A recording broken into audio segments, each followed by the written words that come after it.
Bir paytni o'zida 10 ta film ishlash endi to'g'risi o'sha davrga kelganda qaysidir ma'noda ko'pchilikga qiyin ham tuyulishi mumkin. Buyuk bobolarim bolaligida aynan qaysi qahramonlarni tanlaymiz degan savol bo'ldi. Bunda Ismoil Shomurodov ko'proq yordam berdi va o'zi annotatsiya shaklida ma'lumot berdi. Bu eng tez tasdiqlangan loyihalardan desam ham bo'ladi va 2024-yil sentyabr oyida bu ishga tushirildi. Bunda men asosan tasdiqlandi. Bunda asosan men o'sha loyiha rahbari va rejissyor sifatida ish boshladik. Buyuk bobolarim bolaligi turkumidagi multiplikatsion loyihada men rassom, raskadrovщик va konsept rassom bo'lib ishlagan. Multiplikatsion filmda qatnashayotgan hamma butun jamoada bitta ko'rganda tushunarli degan gap chiqsa, demak bu yaxshi raskadrovka. Lekin bir xilda juda ham zo'r raskadrovkalarni chizib, personajlarni unaqa pozalarda gap, lekin ko'rayotganingiz zerikarli bo'lishi mumkin. Bu raskadrovka men uchun noto'g'ri. Bu loyihada 3D layout artist, ya'ni sahnalashtiruvchi, joylashtiruvchi vazifasini bajaradi. Teatrdagi sahnalashtiruvchi rejissyor bilan 3D layout artistning ishi deyarli bir xil. Faqat 3D layout artist rekvizitlardan, ya'ni personaj, gilam yo bir idishlardan, narsalardan o'zi foydalanadi. Kimgadir olib kelib ber, olib kel demaydi, o'zi qiladi o'sha narsani. Bobolarimiz bolaligi, ulug' ajdodlarimiz bolaligini serialida 10 ta seriali bor ekan, 10 ta seriya. O'shanda bastakor sifatida, misol, milliy sozlarning ijrochisi sifatida men taklif qilindim. Deyarli hamma jarayonlarda meni hissam bor. Ko'proq hissam qo'shilgan jarayonlardan bittasi referens jarayoni. Referens jarayoni animator uchun muhim jarayonlardan bittasi. Ya'ni biz referensda ssenariyda bo'ladigan voqealarni rol o'ynaymiz. U o'ynalgan rol, ya'ni ssenariyda bo'layotgan voqealarni esa animatorga beramiz. Animator esa o'sha biz o'ynagan, harakat qilgan harakatlar, emotsiyalarni personajga ko'chiradi. Ushbu animatsion loyihada qahramonlarda, personajlarda harakatlantirish, ya'ni animatsiya qilish 3 ta animatsiya bosqichida qatnashdim, chunki men 3 ta animatorman. Astar Animation studiyasida 3D rigger bo'lib ishlayman. Riggerning vazifasi personaj tayyorlaydigan bolalar, yigitlar, qizlar bor. O'shalar personajni tayyorlab berishadi. Bu xuddi bir qotib turgan qattiq bir idishga o'xshaydi deylik. Men esa buni olamanda o'sha kerak joylariga suyak qo'yib, o'shani qimirlaydigan joylari qimirlatib, bukiladigan joylari bukib, kiyimlar bo'ladigan bo'lsa kiyimlarga ham alohida o'sha harakat berish imkonini beradigan suyaklar qo'yib, ya'ni o'sha qotib turgan personajni harakatga keltirish uchun suyaklar qo'yib, bukiluvchan, egiluvchan, harakatchan qilib beraman. Astar Animation Studioda lokatsiyalar yasash va film oxiridagi bo'ladigan montaj va kompoz ishlarini amalga oshiraman. Lokatsiya yaratish bu multfilmda bo'ladigan voqealar manzili. Ya'ni qayerda bo'layotgan bo'lsa voqea, ana o'sha yerni lokatsiyasini yasaladi. Atrof bo'ladimi yoki bo'lmasa xona ichi, uylar, bozorlar, har xil ko'rinishdagi voqea joyi yasalib chiqariladi. Men bu multfilmda zvuk rejissor, ovoz rejissor vazifasini bajardim. Bu multfilmda ovoz yozish, umuman tushumlari, uni o'sha tarixiy atmosfera yaratish meni zimmam deydi. Ehtiyot bo'l, belimni sindirasan, hoy! Shohim, siz so'ragan bola Kamoliddin Behzod. Forsiyda yozganlarimga shu nomni qo'yaman. Bosh ustiga olampanoh. Adashmasam Al-Xorazmiyda Al-Xorazmiyning otasiga ovoz berdim. O'qibsan. Ha, kutubxona ustalariga nega aytasan shuni? Al-Farg'oniyda dehqonga ovoz berdim. Bu ham juda qiziqarli rol edi. Yo'q, hali kelmadi. Lekin ishonaver, aytdimi albatta keladi. Kamoliddin Behzod haqidagi multfilmda Alisher Navoiyning yoshligiga ovoz berib kelyapmiz. G'iyosiddinbek o'g'li Alisher. Samarqanddan kelyapman. Meni quvontiradigan bir narsa shuki, bular har doim bolalarimizga motivatsion, ya'ni ruhlantirish orqali bolalarni o'ziga bo'lgan ishonchini oshiradigan, ertangi kunga harakat qilishim kerak ekanman ham, ajdodlarim katta insonlar bo'lgan ekan degan mazmundagi multfilmlar yetishtirish bilan bular mashg'ul bo'lishadi. Astir animatsion studiyasiga omad tilab qolaman. Bundan ham yaxshiroq 1,5 soatlik katta multfilmlarda ham birga ishlashni nasib qilsin deb qolaman. Bu loyiha avvalgi loyihalardan farqi bu buyuk bobolarim bolaligi serial emas. Ya'ni har biri alohida bo'lgan, lekin umumiy bitta nom birlashtirib turadi xolos. Serialda bir voqea boshlanadi va keyingi serial bilan qaysidir ma'noda bog'liqlik joyi bo'ladi. Bunda umuman seriallar har bir qismi bir-biriga bog'liq emas, voqealar, davrlar hammasi alohida, qahramonlar alohida, faqat bular umumiy nom, ya'ni bizni ajdodlarimiz bolaligi haqidaligi, umumiyligi. Bu loyiha o'zgacha deb o'ylayman, chunki birinchi o'rinda bu yerda endi asosiy maqsadimiz nima bo'lgan? Siz ham shunaqa buyuk inson bo'la olasiz, faqatgina shunaqa qiziquvchan, intiluvchan, bilimga intiluvchan bo'lsangiz, siz ham shunaqa natijalarga erisha olasiz degan fikrni singdirmoqchimiz aynan shu loyiha bilan. Va o'ylashimcha, bu loyiha aynan shu narsasi bilan bir o'zgacha va boshqacha. Ushbu loyiha milliyligi bilan o'zbek mentalitetini yuksaltirishligi bilan ajralib turadi. Ajdodlarimiz, shu bolalarimiz, farzandlarimiz yoshligida shunaqa bizning ajdodlarimiz borligi haqidagi multfilmlar bo'lgani xursand bo'ldim. Endi shunga mos kuylar yozish kerak, shunga mos musiqalashtirish kerak, ya'ni musiqiy sayqal berish kerak shu animatsion filmlarga.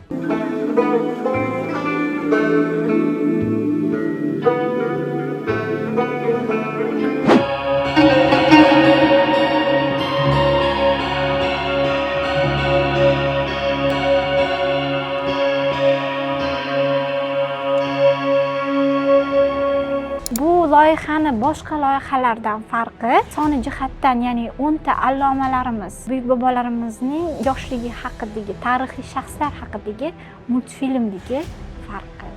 Yuqori sifat, tarix va kelajak uyg'unligi. Bu loyihani oldingi loyihalardan ajratib turadigan farqi shundaki, bobolarimiz haqida multfilm bo'lmagan. Aynan mana shu jihati boshqa loyihalardan ajralib turadi. Multfilm qahramonlari bo'lgan, lekin yosh bolalarga ancha o'sha notanish personajlar bo'lgan, boshqa bo'lgan. Lekin bu safargida nafaqat yosh bolalar, balki kattalarga ham tanish bo'lgan personajlarni olib chiqib ishlab berganimiz albatta boshqa loyihalardan ajralib turdi. Oldingi ishlagan filmlarimizdan farqli jihati bunda tarixiy shaxslarni yoshligini ko'rsatganimiz bilan farq qiladi. Bu hamma uchun qiziq bo'lishi mumkin. Bu loyiha avvalgi ishlaganlarimdan farqi, avval ishlaganlarim masalan filmlar, tarixiy filmlar bo'lsa, bu bolalar auditoriyasi uchun soddalashtirilgan ko'rinishi. Kinoni rivojlantirish uchun nima qilish kerak, bolalarni milliylik ruhida tarbiyalash uchun nima qilish kerak degan savollarga bitta javob bor menda. Film olish kerak emas, multfilm olish kerak. Kattalarni emas, o'sib kelayotgan yosh bolalarni ruhiyatiga ajdodlarimizni qilgan qahramonligini kirgizish kerak. Alisherbek, Behzodning tarbiyasini zimmangizga olsangiz, bizning saltanatda iste'dodlar ko'chada qolmasin. O'zimizga ham shu savol berilgan, ya'ni o'zimiz bor, ya'ni o'zi nima qilmoqchimiz, nima bermoqchimiz. His qilmoqchi bo'lgan narsasi asosan bola o'zini yoshida o'sha biz uchun buyuk bo'lgan ajdodimizni o'zini yoshida taxminan tasavvur qila olish. Yana bir asosiy maqsadlardan biri bolaga motivatsiya berish. Qaysi ma'noda? Ya, bu ham o'sha sen yoshingda taxminan shunaqa bo'lgan, senga nisbatan ko'proq harakat qilgan. O'shani bera olamiz biz bolaga. Asosiysi harakat qilsang sen ham shunaqa bo'la olishing mumkin degan narsani fikrga bera olamiz. Maktablarda shu qahramonlarni kattaligini ko'rib o'sgan bolalar bolaligini ko'rganda albatta milliy g'urur, milliy iftixor, qiziqish tuyg'usini his qilishadi. Ya'ni multfilm ko'rgan sari musiqani multfilm ichida milliy musiqa ham bor. His qiladi, o'sha milliy musiqani eshitadi, ko'rgan sari eshitadi. Bu o'zimiz ayni maqom musiqalarimiz, milliy musiqalarimiz yoki milliy sozlar. Tomoshabin bu multfilmni ko'rganda, ya'ni bobolarimizni, allomalarimizni yoshligi qanaqa, qay tarzda o'tganligi haqida taassurotga ega bo'ladi. Birinchi navbatda vizual ko'rinishda o'sha davrda lokatsiyalarini, hamma odamlarini, kiyim, uslub, dizaynlarini ko'rgan holatda o'sha davrga tushib qoladi. O'sha davrga tushib, qahramonlar bilan birgalikda o'sha davrda yashab, his qiladi ularni ichki kechinmalarini. O'ylaymanki, mana bu animatsion filmni ko'rgandan keyin albatta mana shu bizni bobolarimizni bolaligi qanday o'tganligi avvalambor bu yerda ko'rsatib o'tilgan. O'sha insonlar bilan birgalikda ma'lum muddatgacha yashayotgandek his qiladi o'zini. Bu multfilmda tarixiy shaxslarning yoshligini ko'rib, yoshligida mana shunday bo'lishgan ekanda, filmga chanqoq, hamma narsaga qiziquvchan bo'lgan ekanda degan fikrga keladi. Meni ham bolalarim shu kabi bo'lishini xohlardim degan ota-onalar ko'rib bundan ilhomlanishi mumkin, tarbiya berishga harakat qilishi mumkin. Bu yosh qarilarga mamnun bo'ladi degan umiddaman. Tomoshabin bu animatsion filmni ko'rganda umuman o'zbekona qadriyatlar, ilmga bo'lgan qiziqish, tarixiy bobolarimizga bo'lgan hurmat, vatanni sevish haqida bilib olishadi. Saltanatda hukumat o'zgardi. Husayn Boyqaro taxtga o'tirdi. Multfilm bu hech o'lmaydigan janr. Chunki har doim bolalar bor, bo'lgan, bundan keyin ham bo'ladi. Bas qilinglar. Unga tegmanglar, yolvoraman, mening hayotimni saqlab qol. Bo'ying barobar tilla yuzlarga ko'maman. Butun umr rohat farog'atda yashaysan. Meni qutqar. Bu yerlardan olib ket meni. Elimdek ochig'ini aytganda, Abdullatovni har bir ishda qatnashgim keladi. Mehnatkashligi, tasavvuri va ekranda ko'rsata olgan fikrlari juda ham yoqadi. Shuning uchun men har ko'rishganda ustoz bir ishlasak mabodo agar vaqtingizni ajrata olasizmi deydi. Men vaqtimni senga ajrataman. Ishla va men o'sha zahoti yetib kelaman. Bu bolalar uchun yaratilayotgan film va juda ham mashaqqatli jarayon. Buni yaxshi bilaman. Sendan ajoyib hatto chiqadi, o'g'lim. San'atda mukammal ishlang yoki yig'ishtiring.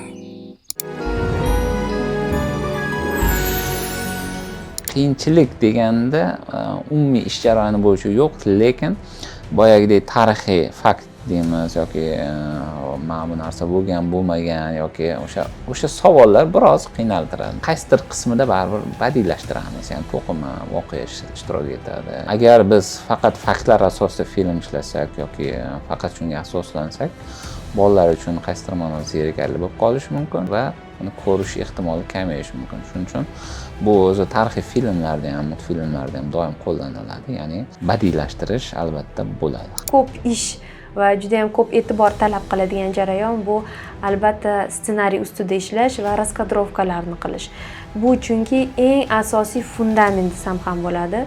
Chunki raskadrovka har bitta loyihani poydevori bo'lib, unga keyinchalik har bitta qilinadigan ishlar uni ustiga qo'yilib va tekshiriladi. Xronometraj shu jarayonni o'zida belgilanadi. Masalan, multfilm uzunligi qanaqa bo'ladi, dinamikasi qanaqa bo'ladi, animatsiya, uni operatorlar ham kadr qo'yayotganda aynan shu raskadrovkaga qarab qo'yishadi. Demak, aynan shu jarayonda har taraflama operator sifatida, rassom sifatida, yorug' qo'yadigan operator sifatida, personajlar ham tayyor emas-ku raskadrovka jarayonida. Personajlarni qanaqadir proportsiyalari jihatdan o'shalarni ham o'ylash kerak. Demak, bu aynan juda ham ko'p talab e'tiborini va kuchni talab qiladigan jarayonlardan bittasi. Bu yerda eng qiyin bo'lgan joyi kameralar joylashtirish, chunki bu men uchun yangi yo'nalish bo'ldi.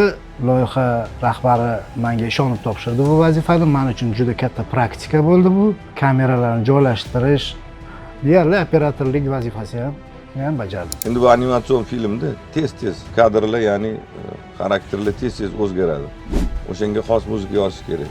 Ya'ni sekundlar, qanaqadir arzimagan bir 4-5 sekundda ko'rsata bilish kerak o'shani xarakterini. Haligi qahramonni yoki bo'layotgan voqeani. Uzun vaqt berilmaydi. O'shanga ba'zi paytda bir-biriga qorishib ketganidan qiynalaman. Va endi o'zimning fikrim bo'yicha aytaman. Yo'q, bu bunaqa bo'lish kerak yoki qo'yib yuborish kerak, o'tkazib yuborish kerak. Aynan bobolarimizni nimasi bo'lsa, bolaligi bo'lsa, o'sha tarixiy o'zimizning eski turkiy xalqlarning misollarimiz, o'sha paytdagi maqom musikalari, milliy musiqalar, men o'zim milliy musiqachi bo'lganim uchun o'sha sozlarni bolalarcha ba'zi paytda ijro qilindi, chiroyli kuy bor. Muhammad, men bilan Langa deb o'ynaysanmi? Yo'q, Batman. Qiyinchiliklardan biri, ya'ni multfilmni boshlanish, ya'ni boshlab olish jarayoni eng qiyinchilik tug'dirgan etaplardan biri bo'ladi. Ya'ni ssenariydan boshlanishi, ya'ni har bir narsani boshlab olish albatta qiyin. Shu jumladan bu proyektda ham xuddi shu. Eng qiyinchilik tug'dirgan payt bu rejissyordan feedback olish bosqichi. Chunki animatsiyani masalan aytaylik, bir kunga bitta shot oldingiz, sahna oldingiz, uni ertalabdan kechgacha qildingiz bir kunlik ish vaqtingizda uni rejissyorga yuborasiz. Rejissyor feedback beradi, feedbackida u boshidan oxirigacha o'zgarib ketishi mumkin. O'shanda hamma narsani boshidan qilib chiqish kerak va bu albatta qiyin. Rigging jarayonida asosan goh-gohida kutilmagan muammolar kelib chiqadi. Kiyimlarni harakatlarida, qo'shimcha detallar bo'ladigan bo'lsa personajlarda, o'sha qo'shimcha detallarda muammolar kelib chiqishi mumkin. Birgalikda o'sha maslahatlashib, ularga yechim topishga harakat qilaman. Qiyinchilik tug'dirgan lokatsiyalardan biri bu bozor sahnalari bo'lib, bozor sahnasi juda katta joy bo'lib, bu yerda har xil rastalarni, obyektlar, detallar juda ko'pligi sababli u ancha vaqtni olardi va juda ko'p detallar yasashga to'g'ri kelardi. Bu yerdagi hattoki odamlarni ham animatsiyalarigacha qilib berardim. Shu fondagi odamlarni shu ancha qiyinchilik tug'dirgan edi. Lokatsiya yasash jarayonida asosan geografiyani bilish kerak, tarixni bilish kerak, rassomlik qobiliyati bo'lishi kerak, keng tasavvurga ega bo'lishi kerak, fantaziyasi boy bo'lishi kerak. Bular hammasini jamlab turib lokatsiya yasash mumkin. Geografiya nimaga kerak? Har xil davlat va mintaqalarni o'ziga xos tabiati bo'ladi. Masalan, O'zbekiston tabiati bizga ma'lum bo'lgan o'simliklar va tabiati bor, o'ziga yarasha tog'lari bor. Ana o'shalar qanday ko'rinishdaligini bilishingiz kerak. Masalan, o'zani daraxtlarni biz O'zbekistonda yashab turgan lokatsiyani yasayotganimizda cho'ldagi qanaqadir palmalarni qo'yib qo'ymaymiz-ku, to'g'rimi? Masalan, cho'lga archani ekib qo'ymaysiz-ku. Archani ekib qo'ysangiz, cho'lda archa bo'lmaydi-ku. Shunga geografiyani bilish kerak. Botanikani ham bilishimiz kerak, battan. Azaloga. Qiynalgan sahnanim bitta bo'ldi. Rostikazim qiynalganim. Qaysi seriyadaligini aniq aytolmayman. Xorazmiy yoki Farg'oniyda edi adashmasam. Eshikni, qadimgi eshikni temiri bor, dumaloq temir, zulf deyiladi. O'sha zulfni zuk kerak bo'ldi taqillatgani. Eski shaharga tushib maxsus texnikalar orqali eski shaharda shunaqa uylarimiz bor, hali ham saqlanib qolgan. O'shani zukini yozib qo'yganmiz. O'lim oldi oyog'imga tiz cho'ktirdim. Endi menga rohat yashagandan shirin o'lim lazzatliroq.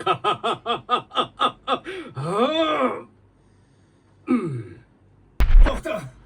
Bolalardan nimani olib qo'yding? Bizni juda xursand qildingiz, mazza qilib, ayniqsa emotsional joylardan.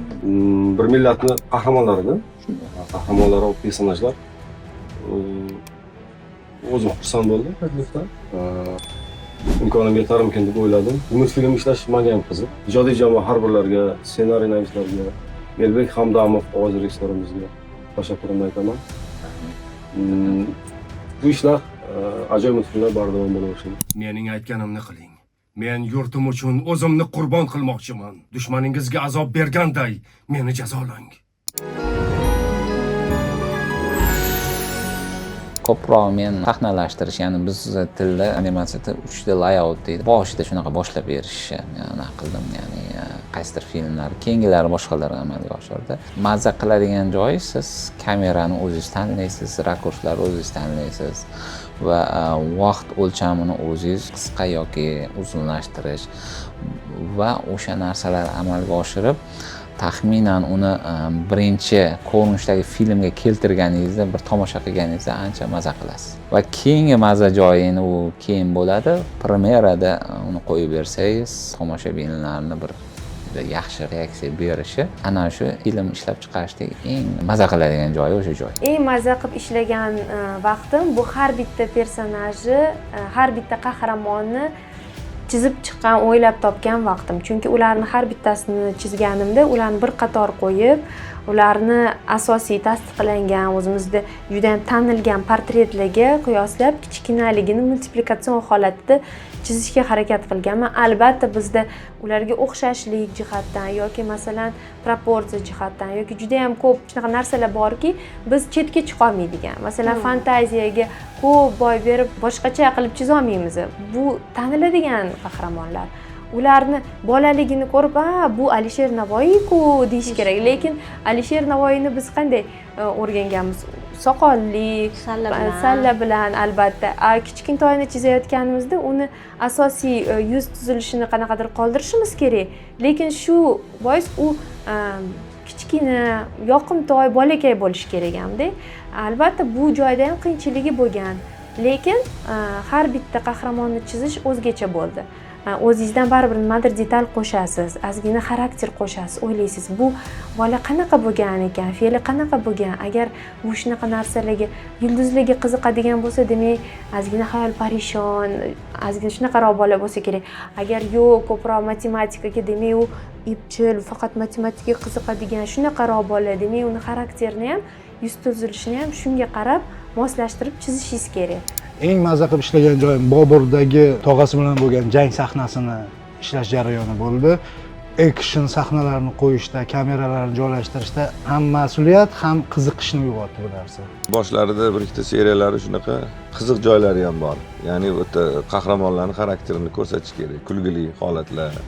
O'sha joylarda mana shu sheriklarimiz bilan qanaqadir bolalarcha o'zimizni his qilib, o'shanga mos muzika yozamiz, o'zimizga yoqaveradi o'sha joy. Qayta-qayta o'shani eshitib, mana shu joy zo'r chiqdi deb, shuni kadr-kadrga olib kelib, o'sha milliy kuylarni o'sha kadrlarga tushayotganidan xursand bo'laman. Eng mazza qilib ishlagan jarayonim aynan shu referens jarayoni.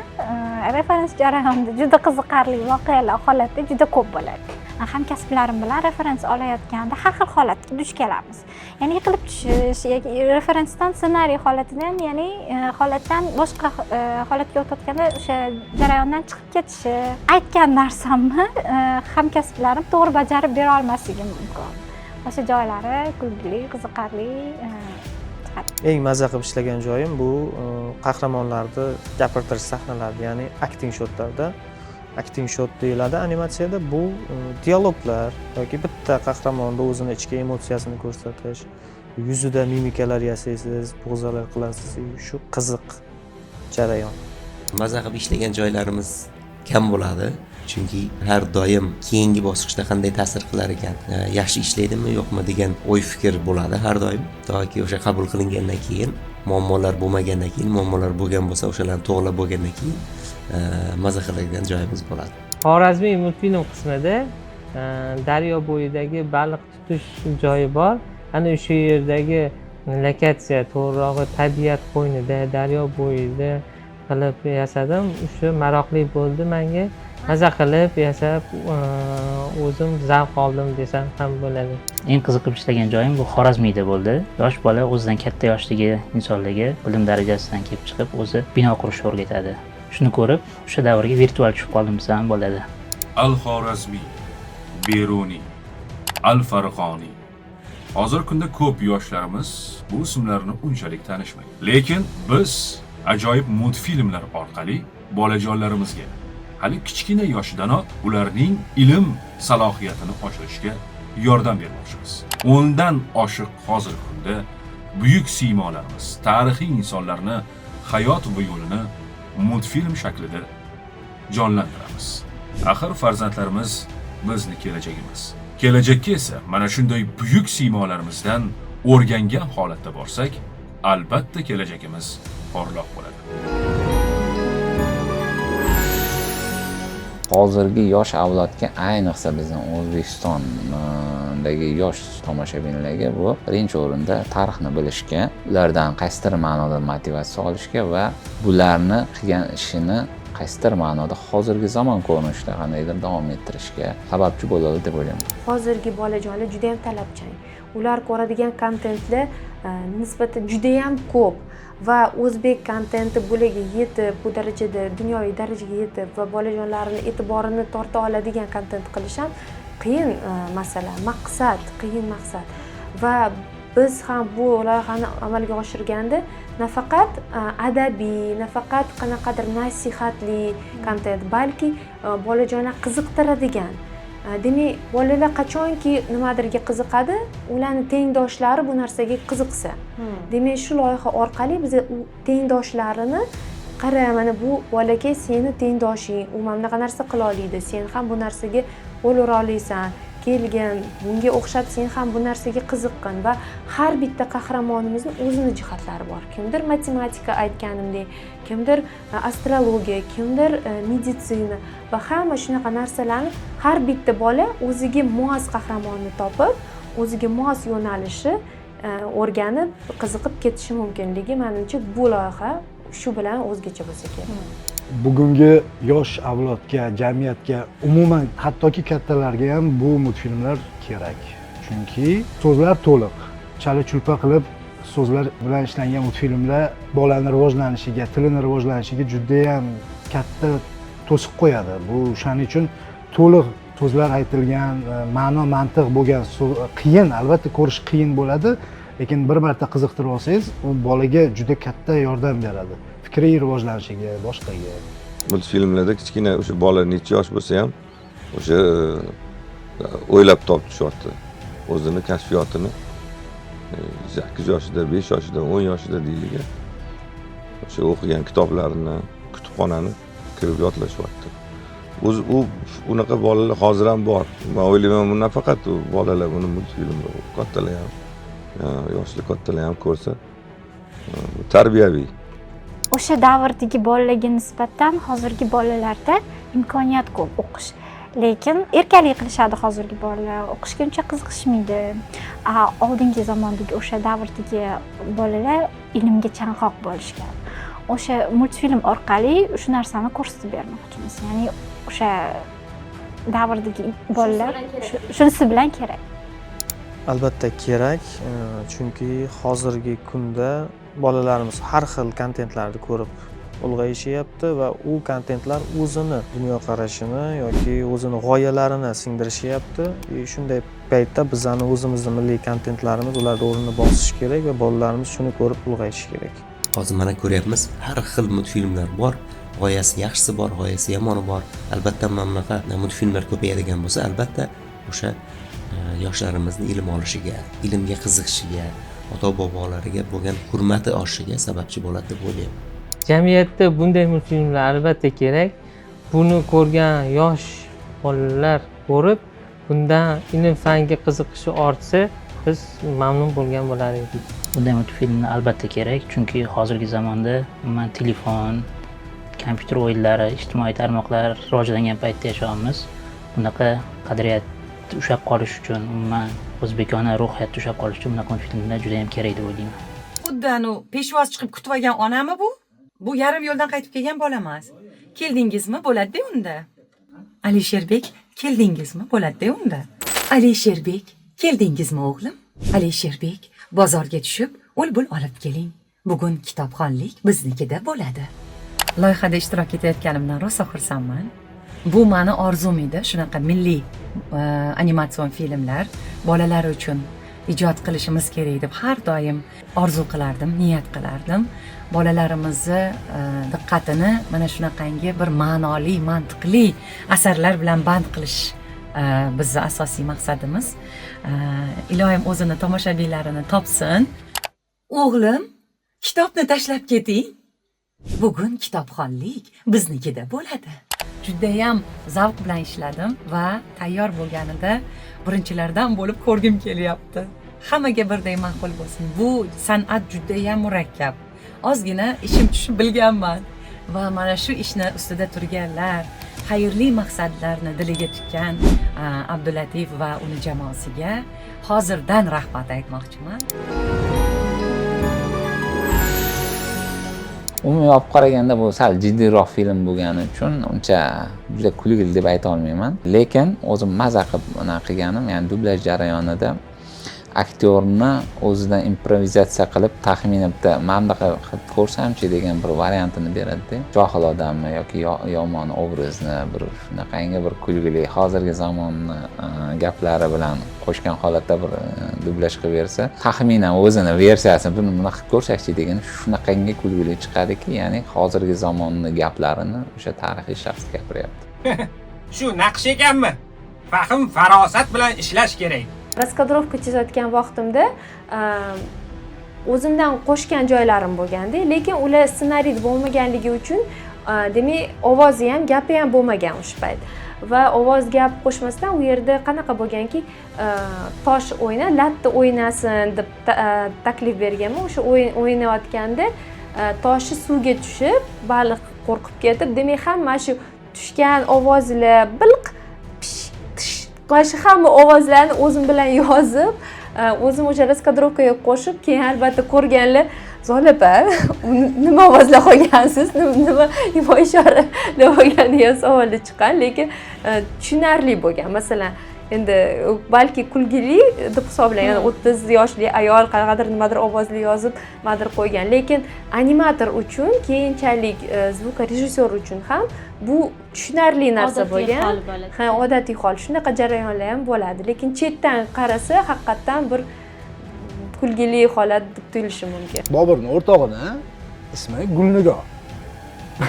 O'g'il bola ismi bo'lgan o zamonlarda, o'sha zamonlarda. Yosh katta odam bo'lgan. Raskadrovshkuni qiz bola deb o'ylagan. Qiz bola deb ovoz berib qo'ygan. Shunisi kulgili bo'lgan. Qiz bola deb ovoz berib qo'ygan. Shunga kulganman. Shu bo'ldi, boshqa. Jamoadoshlar bilan ba'zi paytda kulgili voqealar bo'ladi. Ular ishlayman deyishadi, mana studiyamiz. Ko'proq kech payt kelamiz. Keyin kiraman deydi, sizlarni o'zi uyinglar bormi yo'qmi? Ketinglar deyman, hazillashib. Ular ishlashi, ilhomlanib ishlashayotgan bo'ladi. Hazillashga qaydiyman. Bor ketlari ertaga ham kun bor, ertaga ham ishlaymiz. Yo'q, aksincha, men ishlayman desam, ular Toyir aka biz ketaylik.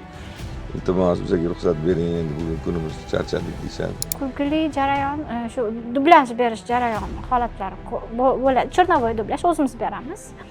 Berayotgan paytimda, ya'ni hamkasblarim, hali yangi kelgan ishchilar, bu jarayonlardan xabari yo'q insonlar hayratga tushishi kulgili.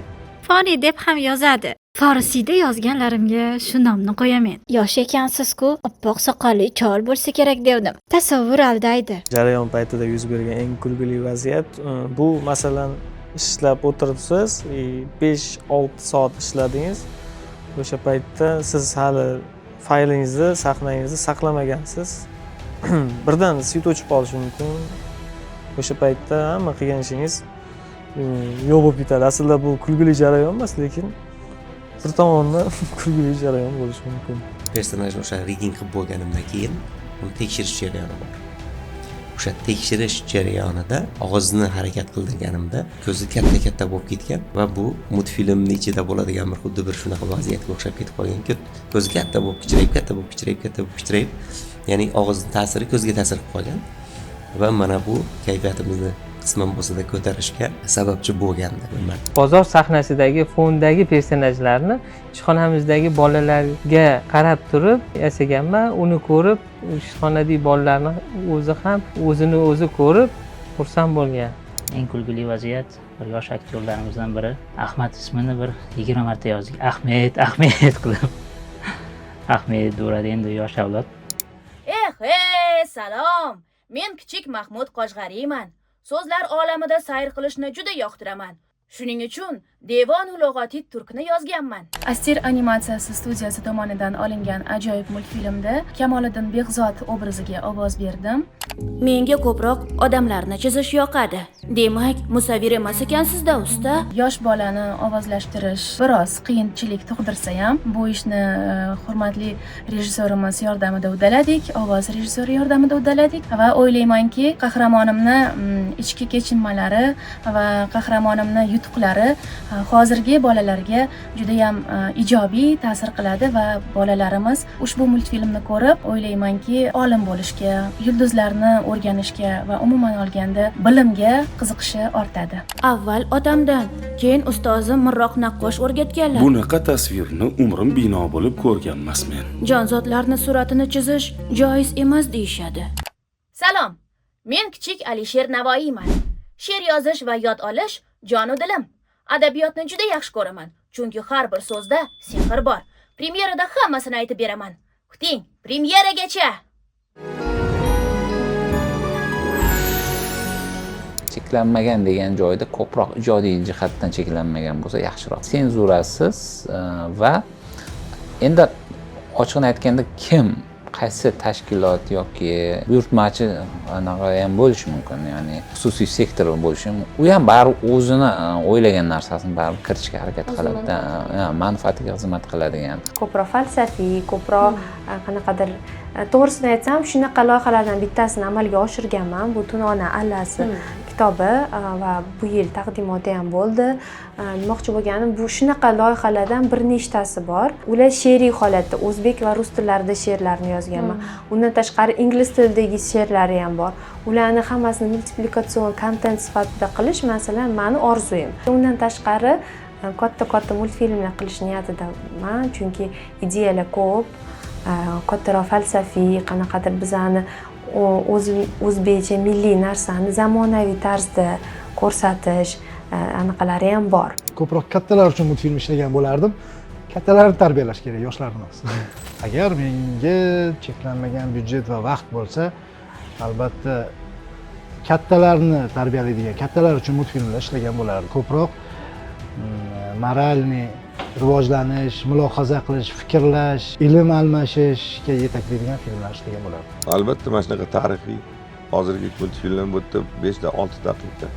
Uni har bittasiga butun hayot voqealarini yozsa mumkin soatlar. Cheklanmagan byudjet bo'lganda, ya'ni jahon standartlarida ishlanadigan multfilmlar kabi qiziqarli, ya'ni xronometraji katta bo'lgan multfilmlar ishlab chiqargan bo'ladi.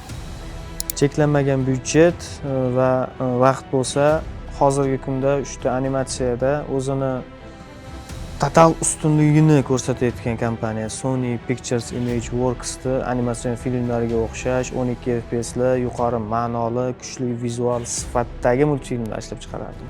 O'sha buyuk bobolarimizni boshidan oxirigacha, ya'ni umrini boshidan oxirigacha imkon qadar detalniroq qilib, ya'ni kengroq, to'liqroq va aniqroq qilib o'shani yoritishga harakat qilgan bo'lardi. Vaqt va byudjet masalasidan baribir har doim nima deydi, erkin bo'lavermaymiz. Shuning uchun kengroq, to'liqroq ko'rsatishimizga bir muncha mana shu to'siq bo'ladi.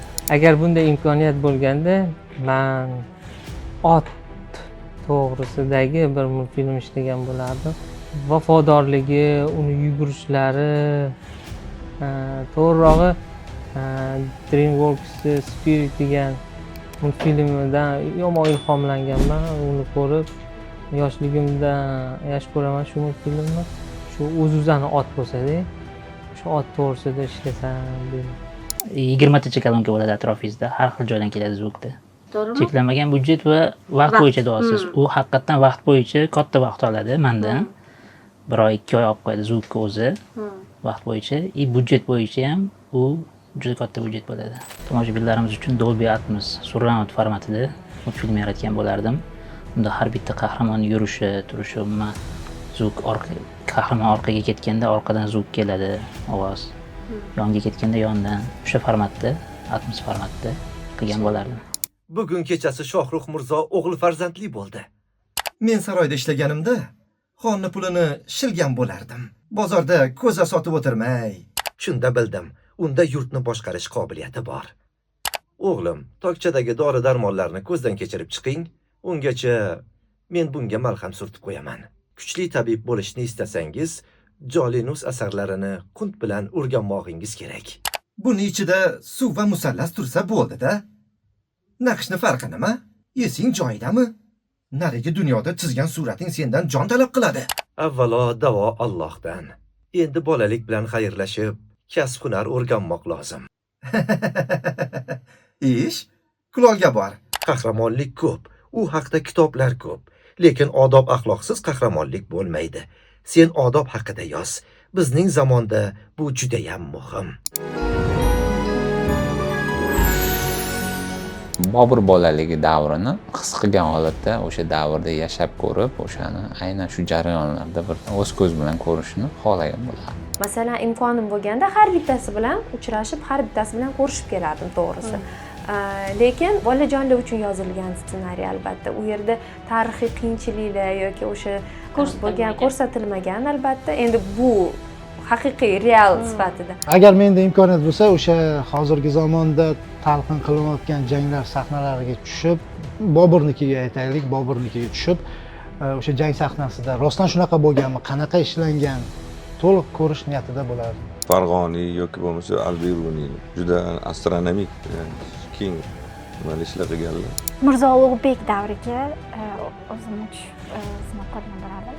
Mirzo Ulug'bekni yoshligida ham Amir Temurni ko'rgan bo'lardim, ham Mirzo Ulug'bekni yoshligini.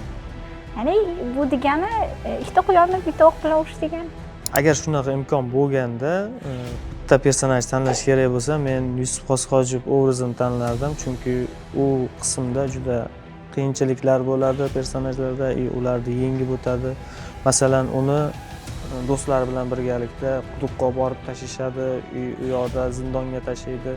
Boyagi zindondan, quduqdan o'zini kuchi bilan, sabri bilan o'zlarini birlashib, bu yerda asosiy narsa o'sha birlashuvni ko'rsatib bergan. Imkon bo'lsa, har bittasida o'sha nima deydi, yashab chiqqan bo'lardi. Har bittasiga kirib, misol uchun ma'lum muddatga o'sha yashab chiqqan bo'lardi. Kamoliddin Bekzod asariga tushgan bo'lardim, chunki meni yoshligimni eslatadi. Men ham unga o'xshab shu madrasaga borib yoshligimda ozgina chizish, naqsh sirlarini, o'ymakorlik sirlarini o'rganganman. Shu multfilmda shunga o'xshash voqea bor. Al-Farg'oniy davriga kirib borgan bo'lardim. Nimaga? Sabab undagi atmosfera, umuman qishloq hayoti tinch, shahar shovqinlaridan charchagan paytingiz u anaqaga virtual holatda bo'lsa ham kirsangiz, umuman atrofdagi ota aravalar, juda ham tinch qishloqcha, kichkina. Atrofda suvlar oqib turibdi, hamma yoq yashillik, bu umuman boshqacha atmosfera. Rahmat ustoz, men albatta bu mo'jizaviy kasbni egallayman. Dunyoda men davosini topmagan dard qolmaydi. Buyuk bobolarim bolaligi animatsion ko'p qismli multfilmini dublaj jarayonini yakunlab oldik. Buyuk ajdodlarimizni bolaligi, o'sha vaqtlardagi o'sha tarix, ularning qiziqishi barchasi multfilmda jamlangan. Hozir Notli ustoz kelsinlarchi, bir yo'lini topamiz. Men aynan Ibn Sino, Bobur Mirzo, buyuk bobolarimizni bolaligiga ovoz berdim. Ovoz berish jarayoni juda ham qiziqarli bo'lib o'tdi. O'zim multfilm ko'rishni juda ham yaxshi ko'raman. Ayniqsa o'zimizni tariximiz tasvirlangan, buyuk ajdodlarimizni bolaligi tasvirlangan multfilmda ovoz berish bu bitta mo'jiza. Ha, men bog'ladim. Ammo qanday tuzatishni bilmayapman.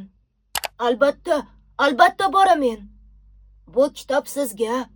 Ha, bemorlarga yordam berishni juda ham istayman.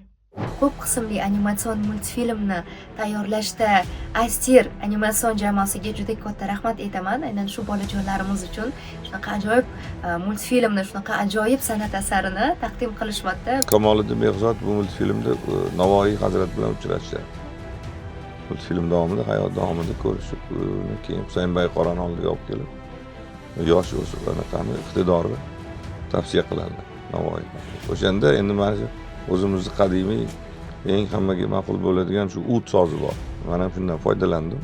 Shu ud sozidan ularning suhbati, ularning voqeasi, ularning xarakteri. Ko'p sozlarimiz, masalan, tambur, sato, dutor, uni hammasini o'z o'rnida ishlatib. Birinchi navbatda tomoshabin uchun ishlaymiz biz. Tomoshabin yoqtirsa bo'ldi bizning ishimiz. Bunda men Mirzo Ulug'bek qismidan tanlardim. Aynan Mirzo Ulug'bek epizodida Mirzo Ulug'bek Amir Temur bilan shaxmat o'ynaydi va o'sha shaxmat o'ynagan jarayonida juda bir dinamik narsa chiqqan, tez harakatlar bo'ladi, action nimasini olib chiqadi. Va u tomoshabin uchun qiziq, animator bunda birinchi navbatda challenge bo'ladi, ham qiynaladi. Qiynalgandan keyin undan tashqari o'zi maza qiladi ishlaganda, chunki yaxshi kadr chiqadi, sifatli animatsiya chiqadi. Endi bu yog'iga o'tinga o'zim chiqa qolaman. Xafa bo'lmang oyijon, sizga yordamim tegsin deb aytayapman-ku. Voy, zo'r, lekin uni ishlata bilish kerak. Unisini aniq bilmayman, lekin qiziqyapman. Harakat qilaman. Kulganmi? Yo ona kuldimi? Ha, bola kulibdi.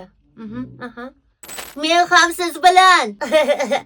Yo'q, agar shu o'sha tosh bo'lsa-ya, oyi, topgan toshim qimmat bo'lsa, sizga saroy olib berardim. Boshqa o'tin termasdik. Katta o'qimishli odam bo'lsangiz, qanaqa guvala bu yer? Har birini ismini aytsam, kimdir esdan chiqib xafa bo'lib qolishi mumkin. Shuning uchun umumiy har bir jarayonni, ya'ni filmni g'oyasidan, ya'ni to shu namoyishigacha bo'lgan jarayonda ishtirok etganlarga men albatta katta rahmat aytaman. Bizni umumiy katta jamoani qilgan ishi bu tarixda qoladi. Ya'ni bu yovib ketmaydi bu film shaklida. Keyingi tug'ilgan farzandlar ham ko'radi.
Ulug'bek, Bobur va Behzod, barcha nomlar dilda qolar umrbod. Ezgulik, ilmu fan, san'at va ijod, buyuk simolar